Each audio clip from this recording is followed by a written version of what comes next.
vengeance. Ma femme m'a quitté mardi dernier et honnêtement, c'est la meilleure décision qu'elle ait jamais prise pour nous deux. Elle se tenait là dans notre salon, valise déjà faite, en me disant que j'étais trop ennuyeux pour sa nouvelle vie excitante. Apparemment, être un mari fiable qui payait les factures et rentrait à la maison tous les soirs n'était plus assez palpitant. J'ai besoin de quelqu'un qui vit vraiment la vie, a-t-elle dit, comme si elle lisait un livre de développement personnel.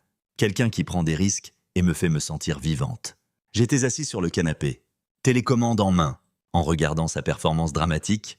Donc, tu l'as déjà trouvé. Son visage est devenu rouge. Ça n'a rien à voir avec quelqu'un d'autre. D'accord, c'est pour ça que tu pars avec une valise prête et un maquillage fait comme si tu allais à un rendez-vous. J'ai éteint la télévision et les regardé droit dans les yeux. Deal, c'est tout. Tu m'échanges contre quelqu'un que tu penses être mieux. Elle s'est mise sur la défensive, a commencé à parler de comment nous nous étions éloignés. Comment elle avait besoin d'espace pour se retrouver. Toutes les phrases habituelles que les gens utilisent quand ils ont déjà trouvé quelqu'un d'autre mais ne veulent pas passer pour le méchant. Tu sais quoi? Je me suis levé et me suis dirigé vers le tiroir du bureau. Rendons ça facile pour tout le monde. J'ai sorti mon téléphone et appelé mon avocat devant elle. « Salut, c'est moi. Ouais, j'ai besoin que tu prépares les papiers du divorce. Ce soir, si possible. » Sa bouche s'est ouverte. « Tu ne vas même pas te battre pour nous ?» J'ai ri. J'ai vraiment ri. Me battre pourquoi? Une femme qui vient de me dire que je suis trop ennuyeux pour elle. Ce serait plutôt pathétique. Tu ne crois pas? Elle s'attendait à des larmes, des supplications. Peut-être un discours dramatique sur le fait d'arranger les choses. Au lieu de ça, elle a eu un homme qui n'allait pas poursuivre quelqu'un qui clairement ne voulait pas être rattrapé. Mon avocat a livré les papiers ce mercredi matin. Mercredi après-midi. Elle les avait signés. Aucune hésitation. Aucun doute. Juste sa signature et un commentaire sur à quel point nous étions matures dans toute cette affaire. Le même jour, j'ai appelé le propriétaire. Je résilie le bail en avance. Oui, je payerai la pénalité. Quand puis-je déménager? Tu vois? Pendant qu'elle faisait ses valises pour emménager avec M. Excitant. Je faisais des calculs sans ses soins au spa, son addiction au café de marque et ses séances de shopping thérapeutique. Je regardais à une économie supplémentaire de 1 500 $ par mois au minimum. Soudain, cette pénalité de bail ne semblait plus si terrible. Vendredi, j'avais trouvé un endroit à 3 pâtés de maison de mon bureau. Une maison de 2 chambres avec un garage. Des planchers en bois dur. Et un loyer qui était en fait plus bas que ce que nous payions pour notre appartement exigu. L'ironie ne m'avait pas échappé. Perdre ma femme était littéralement la meilleure décision financière que j'avais prise depuis des années. Le week-end où elle a emménagé avec son nouveau petit ami, j'étais en train de charger mes affaires dans le nouvel endroit. Aucune adresse de réexpédition laissée derrière. Aucun avertissement aux amis communs. Une rupture nette, exactement comme elle le voulait. Lundi matin, je suis allé au travail en 12 minutes au lieu de 45. Mardi, j'ai pris le déjeuner dans cet endroit au coin de la rue que j'avais toujours voulu essayer, mais qu'elle disait trop gras. Mercredi, j'ai acheté un nouveau système audio pour le salon sans que personne ne se plaigne de la dépense. Jeudi, j'ai réalisé quelque chose qui aurait dû me venir à l'esprit des années plus tôt. Ce n'était pas moi l'ennuyeux dans ce mariage. J'étais juste celui qui payait pour le divertissement de quelqu'un d'autre. Mon téléphone a vibré avec des messages de ses amis, me demandant si j'allais bien et s'il y avait quelque chose qu'ils pouvaient faire.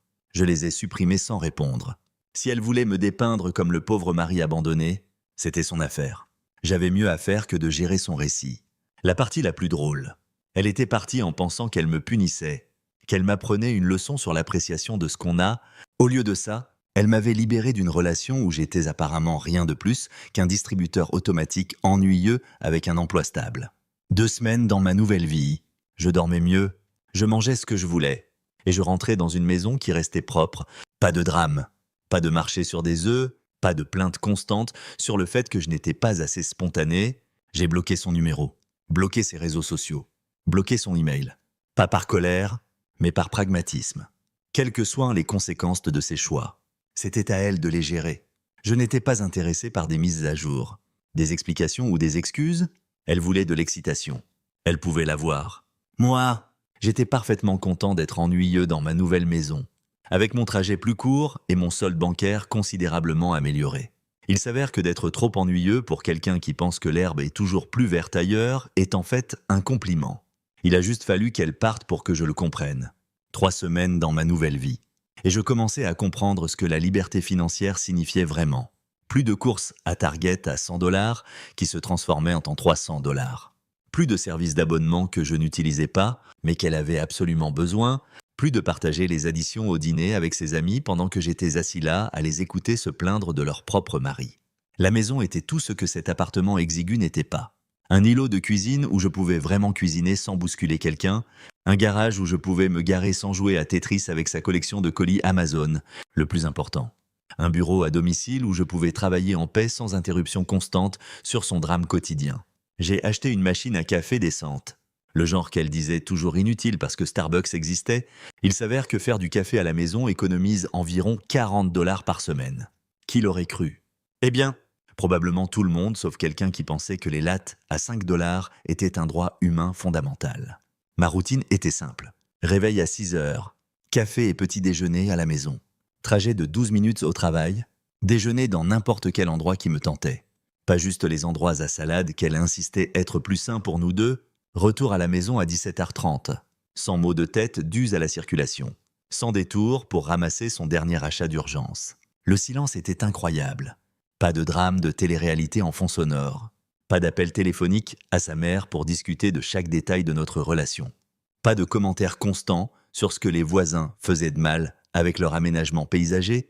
J'ai bloqué son profil sur tout, téléphone, email, Instagram, Facebook, même LinkedIn parce que, la connaissant, elle essaierait probablement ça aussi. Pas parce que j'étais blessé, mais parce que je ne me souciais vraiment pas de ce qui se passerait ensuite dans son aventure. Elle avait fait son choix, signé les papiers sans hésitation, et passé à autre chose. Moi aussi. Mais apparemment, l'univers a un sens de l'humour pour ces choses-là. Mon ami du travail a mentionné l'avoir croisée à l'épicerie. Elle a demandé de tes nouvelles. Il a dit, comme si c'était une conversation banale.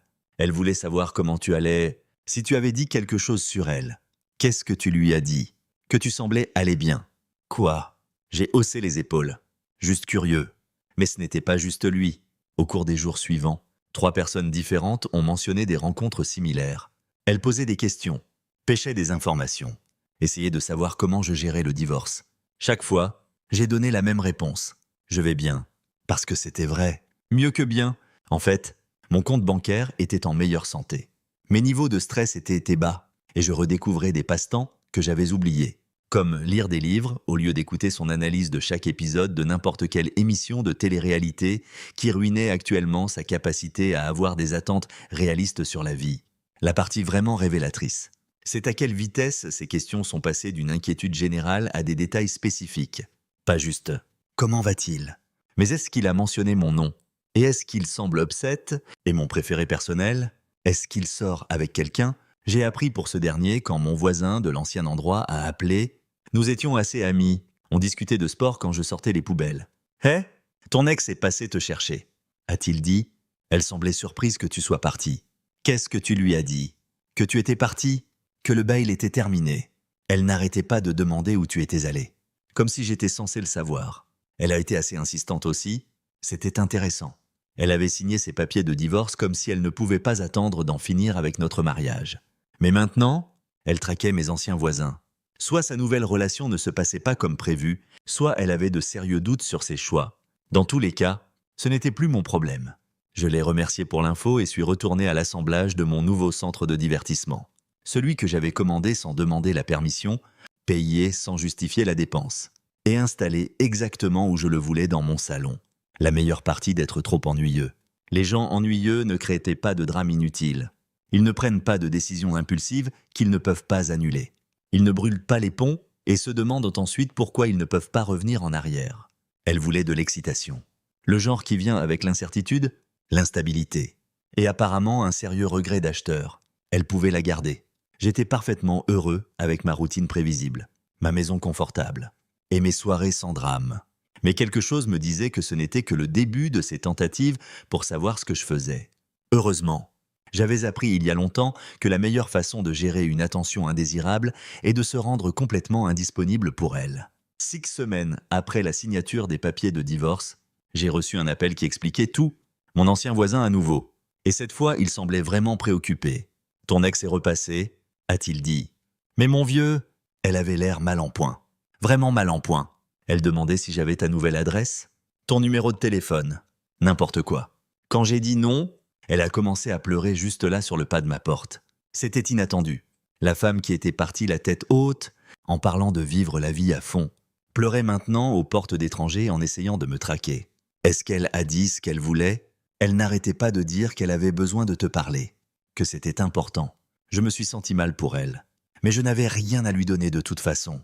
Après avoir raccroché, j'ai commencé à assembler des choses bizarres que j'avais entendues par la bande. Apparemment, M.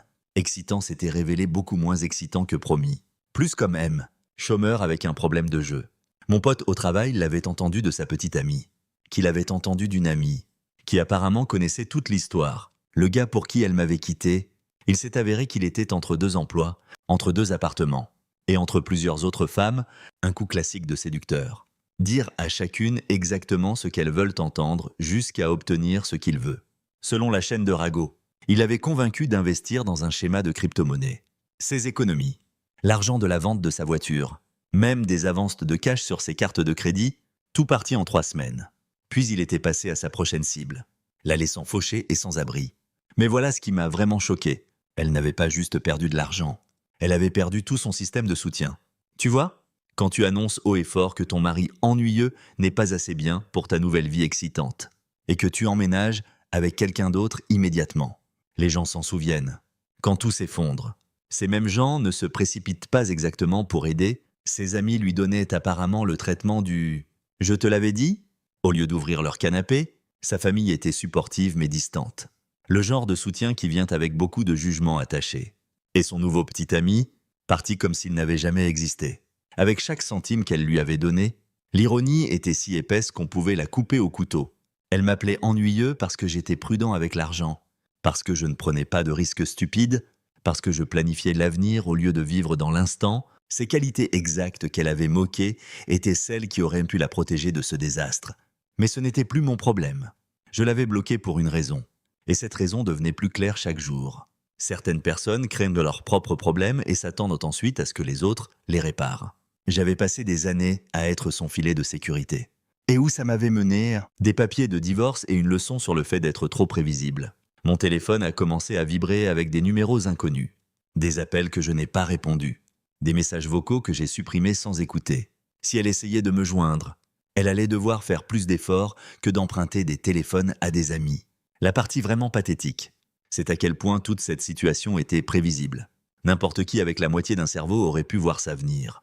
Un gars sans emploi, sans adresse permanente, et des belles paroles sur de l'argent facile. Ce n'est pas un petit ami, c'est un escroc.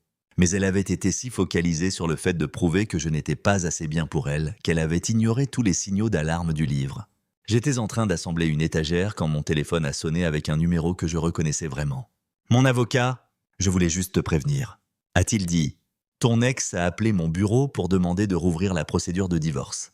Apparemment, elle veut discuter à nouveau de la division des biens. » J'ai ri. Quel bien!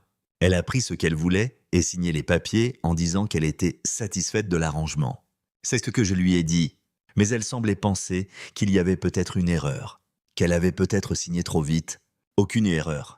Elle savait exactement ce qu'elle faisait. C'est ce que je pensais. Je voulais juste que tu saches qu'elle cherche des options légales. Après avoir raccroché, l'image est devenue encore plus claire. Elle n'était pas juste fauchée et sans abri.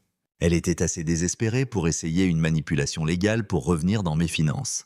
La femme qui était partie sans un regard en arrière essayait maintenant de trouver des failles dans le divorce qu'elle avait insisté pour avoir, mais elle avait signé ses papiers avec la même confiance qu'elle avait utilisée pour me dire que j'étais trop ennuyeux pour son avenir excitant. Aucune coercition, aucune pression, juste sa signature et sa certitude qu'elle passait à mieux. Maintenant que son échange s'était transformé en désastre complet, elle voulait recommencer. Comme si la vie était un jeu vidéo où on pouvait recommencer à un checkpoint quand on fait un mauvais choix.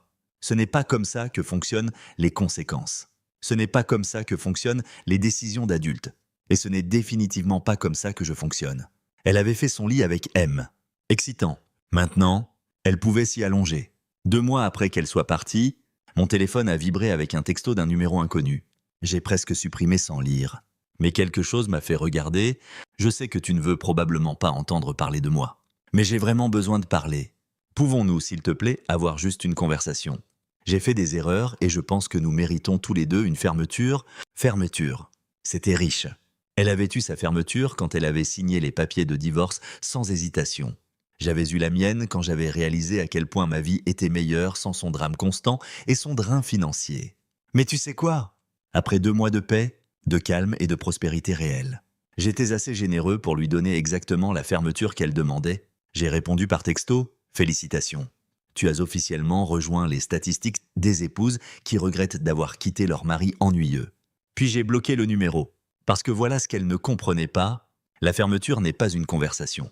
Ce n'est pas un cœur à cœur où les deux personnes expliquent leurs sentiments et partent en se sentant mieux. La fermeture, c'est accepter que certaines décisions ne peuvent pas être annulées, que certains ponts ne peuvent pas être reconstruits, et que certaines erreurs ont des conséquences permanentes. Elle avait eu sa chance de réfléchir avant de partir. Elle avait eu sa chance de considérer les conséquences avant de signer ses papiers. Elle avait eu sa chance d'apprécier ce qu'elle avait avant de décider que ce n'était pas assez bien. Maintenant, elle voulait une autre chance, un recommencement, une négociation où elle pouvait expliquer comment son mauvais jugement était en quelque sorte ma faute aussi. Pas question. J'étais en fait en train de sortir avec quelqu'un de nouveau à ce moment-là, rien de sérieux encore, mais définitivement quelqu'un qui appréciait la stabilité plutôt que le chaos, la responsabilité plutôt que l'imprudence. Quelqu'un qui trouvait mon approche prudente avec l'argent attractive plutôt qu'ennuyeuse. Qui aimait rentrer dans une maison propre et un partenaire qui ne créait pas constamment des problèmes à résoudre. Le contraste était incroyable. Là où mon ex voyait une routine ennuyeuse, cette femme voyait de la fiabilité. Là où mon ex voyait un manque de spontanéité, elle voyait une planification réfléchie. Là où mon ex voyait une prudence financière, elle voyait de la sagesse et de la sécurité. C'était comme découvrir que je n'étais pas le problème dans mon mariage après tout.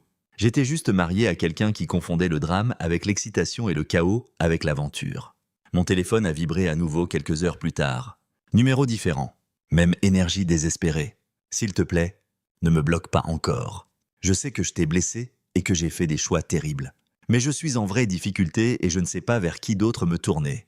Ne pouvons-nous pas au moins en parler comme des adultes? Cette fois, je n'ai même pas répondu. J'ai juste bloqué le numéro et suis retourné à préparer le dîner. Un vrai dîner. Pas n'importe quel plat à emporter surévalué qu'elle aurait insisté, parce qu'elle était trop fatiguée pour cuisiner après avoir passé la journée à acheter des choses que nous ne pouvions pas nous permettre. Le pattern a continué les jours suivants. Numéro différent. Même message de base. Excuser mélangé à des justifications. Regrette mélangé à des tentatives subtiles de me faire sentir coupable de ne pas répondre. Des tactiques de manipulation classiques de quelqu'un qui affrontait enfin les conséquences de ses propres choix. Mais j'avais appris quelque chose d'important pendant notre mariage. On ne peut pas raisonner avec quelqu'un qui est fondamentalement déraisonnable. On ne peut pas réparer quelqu'un qui ne pense pas être cassé. Et on ne peut définitivement pas aider quelqu'un qui ne veut ton aide qu'après avoir épuisé toutes les autres options. Elle avait brûlé ce pont quand elle était partie en m'appelant ennuyeux. Elle avait salé la terre quand elle avait signé ses papiers de divorce sans y penser 2 fois. Elle avait clairement indiqué que je ne valais pas la peine de se battre. Que notre mariage ne valait pas la peine d'être sauvé, que sa nouvelle vie excitante valait plus que notre histoire partagée. Maintenant que sa nouvelle vie excitante s'était transformée en désastre complet, elle voulait ramper en arrière. Elle voulait de la sympathie du même homme qu'elle avait humilié. Elle voulait de l'aide de la même personne qu'elle avait rejetée comme trop prévisible pour son esprit aventureux. L'audace était presque impressionnante. Je me suis versé un verre de vin. Je me suis assis dans mon salon confortable, dans ma maison abordable, avec mon compte bancaire en bonne santé, et j'ai ressenti quelque chose que je n'avais pas vécu pendant des années de mariage. Une paix complète. Pas de drame, pas de crise, pas d'urgence qui requiert une attention immédiate et un sacrifice financier. Pas de manipulation émotionnelle déguisée en communication relationnelle. Juste une soirée tranquille, un bon repas, et la satisfaction de savoir que certains problèmes se résolvent vraiment d'eux-mêmes si on refuse simplement d'y participer. Elle voulait une fermeture, elle l'avait eue. Elle n'aimait simplement pas à quoi elle ressemblait. 2 jours après avoir envoyé ce message sur les statistiques, j'arrivais dans mon allée après le travail quand j'ai remarqué quelqu'un assis sur le trottoir en face. À première vue, on aurait dit quelqu'un qui attendait un trajet. Mais quand je suis sorti de ma voiture, elle s'est levée. Il m'a fallu une seconde pour la reconnaître. 2 mois plus tôt, elle était partie comme si elle allait à une séance photo. Cheveux faits, maquillage parfait, tenue qui coûtait probablement plus que mes factures mensuelles d'utilité. La femme debout en face de ma maison avait l'air d'avoir dormi dans sa voiture pendant 1 semaine. Elle m'avait clairement suivi depuis le travail, ce qui était à la fois pathétique et légèrement inquiétant. Mais ce qui m'a le plus frappé, c'est à quel point elle s'était complètement effondrée. Ce n'était pas juste quelqu'un ayant une mauvaise journée, c'était quelqu'un dont toute la vie avait implosé. Je suis entré sans l'accueillir. Elle voulait jouer à des jeux de traqueuse. D'accord. Mais elle allait devoir faire beaucoup plus d'efforts que de camper sur une propriété publique si elle pensait me culpabiliser pour une conversation. 20 minutes plus tard, elle a frappé à ma porte. J'étais dans la cuisine en train de préparer le dîner quand je l'ai entendue. Timide au début, puis plus insistante. J'ai ignoré et continué à cuisiner. Les coups ont continué, sont devenus plus désespérés, se sont transformés en martèlement pur, puis j'ai entendu une voix que je ne reconnaissais pas répondre à la porte. « Je suis désolé, mais je n'ai pas de nourriture ou d'argent à donner en ce moment. » Ma petite amie était arrivée pendant que j'étais dans la cuisine et avait répondu à la porte avant que je puisse l'arrêter. Elle avait jeté un regard à mon ex-femme et avait supposé qu'elle était sans abri. Ce qui honnêtement n'était pas si loin de la vérité. Je me suis dirigé vers la porte d'entrée et les ai vues toutes les deux là. Ma petite amie avait l'air embarrassée d'avoir tourné le dos à quelqu'un qu'elle pensait dans le besoin, et mon ex-femme avait l'air absolument mortifiée d'être prise pour une mendiante. En fait, ai-je dit, en entrant en vue, ce n'est pas une personne sans abri, c'est mon ex-femme. Le silence était assourdissant. Les yeux de ma petite amie se sont écarquillés alors qu'elle traitait ce qu'elle venait de faire. Le visage de mon ex-femme a passé par environ 5 nuances de rouge alors que l'humiliation la frappait. « Oh mon Dieu !» a murmuré ma petite amie. « Je suis tellement désolée. Je ne savais pas. Ne t'excuse pas. » Je lui ai dit. Erreur facile à faire. Et c'en était vraiment une. La femme debout sur mon pas de porte ne ressemblait en rien à la femme qui m'avait quitté pour une vie plus excitante. Ses vêtements étaient effroissés et mal ajustés, probablement empruntés ou d'une friperie. Ses cheveux étaient gras et tirés en une queue de cheval négligée. Elle avait perdu du poids, mais pas de manière saine. Elle avait l'air de quelqu'un qui survivait à la malbouffe et au stress depuis des semaines. « Pouvons-nous, s'il te plaît, juste parler ?» a-t-elle dit, sa voix à peine au-dessus d'un murmure. « Nous parlons. Tu as demandé de parler. Et maintenant, je te dis que tu as l'air absolument terrible. » Waouh! Je veux dire, je savais que les choses avaient mal tourné avec ton petit ami. Mais je ne réalisais pas qu'elles avaient tourné aussi mal. Ma petite amie m'a serré le bras doucement, pensant probablement que j'étais trop dur, mais elle ne connaissait pas toute l'histoire. Elle ne connaissait pas le discours humiliant sur le fait d'être trop ennuyeux, l'emménagement immédiat avec un autre homme, la signature rapide sur les papiers de divorce. Écoute, ai-je continué? Je ne sais pas ce que tu espérais accomplir en me suivant depuis le travail, mais quelle que soit la conversation que tu penses que nous devons avoir, elle a déjà eu lieu. Tu as fait ton choix, tu as signé les papiers, tu es passé à autre chose. Le fait que ça n'ait pas tourné comme prévu n'est pas vraiment mon problème à résoudre. Je sais que j'ai fait des erreurs. A-t-elle commencé? Mais je l'ai coupé, des erreurs. Tu n'as pas quitté ton mari accidentellement pour un escroc. Tu ne lui as pas donné tout ton argent accidentellement. Tu n'as pas brûlé tous tes ponts accidentellement parce que tu étais si convaincu que tu passais à mieux. Ce n'étaient pas des erreurs, c'était des choix. Des choix d'adultes avec des conséquences d'adultes. Elle a commencé à pleurer alors, ce qui honnêtement a juste rendu toute la situation plus inconfortable pour tout le monde. Ma petite amie regardait entre nous comme si elle était entrée au milieu d'un film et avait manqué la première heure. Je n'ai nulle part où aller. A-t-elle sangloté? As-tu essayé l'église? Ai-je demandé? J'entends qu'ils sont plutôt bons avec les gens qui ont besoin de recommencer. Ça pourrait valoir le coup. La cruauté n'était pas perdue pour moi, mais la justice non plus. Elle avait passé tout notre mariage à se moquer de mon approche pratique de la vie, de ma stabilité ennuyeuse, de ma fiabilité prévisible. Maintenant, elle découvrait à quoi ressemblait la vie sans ces choses. Et soudain, elle ne semblait plus si ennuyeuse. « S'il te plaît », a-t-elle murmuré. « Je sais que je t'ai blessé, mais ne peux-tu pas au moins m'aider à savoir quoi faire ensuite ?» Quoi faire ensuite? Je me suis approché de la porte. Voilà quoi faire ensuite. Tu acceptes que certaines décisions ne peuvent pas être annulées. Tu arrêtes de venir chez moi. Tu arrêtes d'essayer de me contacter. Tu trouves comment reconstruire ta vie sans attendre que l'homme que tu as divorcé fasse partie de la solution. J'ai fait une pause, m'assurant qu'elle écoutait vraiment. Et si tu ne cesses pas de me harceler, je ferai des appels à des gens qui gèrent ce genre de choses professionnellement. Est-ce clair?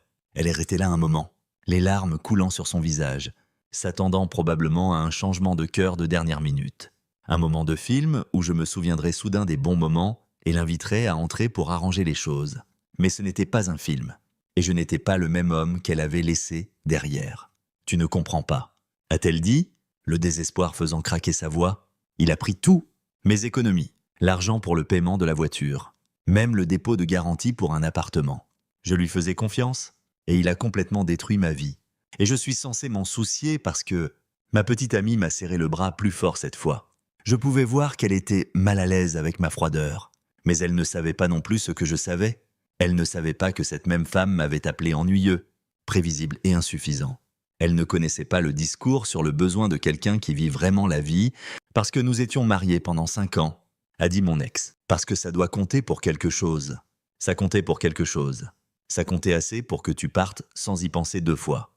Ça comptait assez pour que tu signes les papiers de divorce la même semaine où je les ai déposés. Ça comptait assez pour que tu emménages avec un autre homme immédiatement et que tu dises à tous ceux qui voulaient l'entendre à quel point tu étais plus heureuse.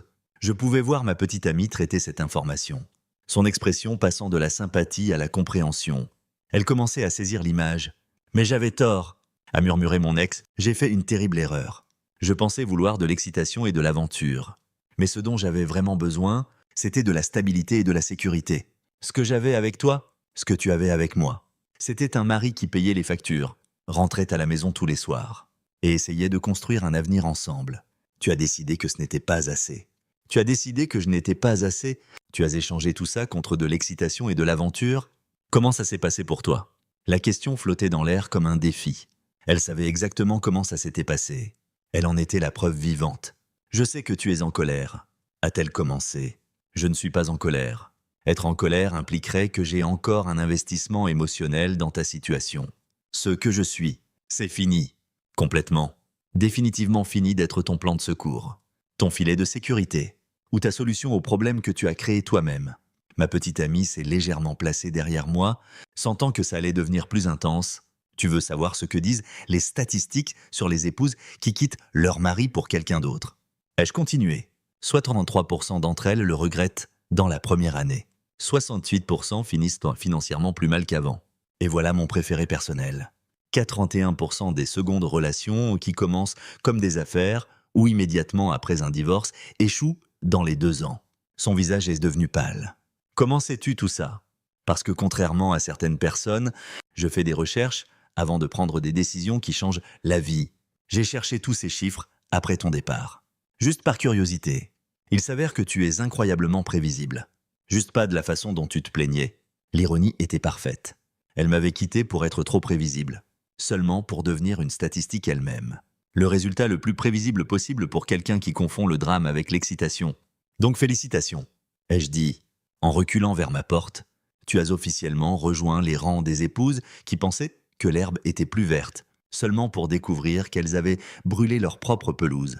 Tu n'es pas spécial, tu n'es pas unique, tu es juste un autre conte moral sur ce qui arrive quand on confond la stabilité avec l'ennui. S'il te plaît, a-t-elle dit une dernière fois, ne pouvons-nous pas au moins essayer d'être amis ? Ne peux-tu pas au moins me donner un conseil sur comment recommencer ? Je l'ai regardé longuement, vraiment regardé. J'ai vu le désespoir, le regret, la dévastation complète de quelqu'un qui avait tout parié et perdu. Voilà mon conseil. Ai-je dit enfin, apprends à vivre avec les conséquences de tes choix. Trouve comment reconstruire ta vie sans attendre que les gens que tu as blessés t'aident à le faire. Et la prochaine fois que tu as quelque chose de bien, ne le jette pas parce que tu penses mériter mieux. J'ai passé mon bras autour de la taille de ma petite amie. Maintenant, si tu nous excuses, nous allons dîner. Dans ma maison, que je peux me permettre parce que je ne soutiens pas quelqu'un qui pense que mon argent est ennuyeux, mais que ma stabilité est essentielle.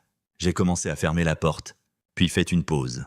Oh, et si tu reviens ici ou essaies de me contacter à nouveau, ou me suis depuis le travail à nouveau, je déposerai une ordonnance restrictive, pas parce que j'ai peur de toi, mais parce que le harcèlement est illégal et j'ai mieux à faire que de gérer ton regret d'acheteur. J'ai fermé la porte et l'ai verrouillée, à travers la fenêtre.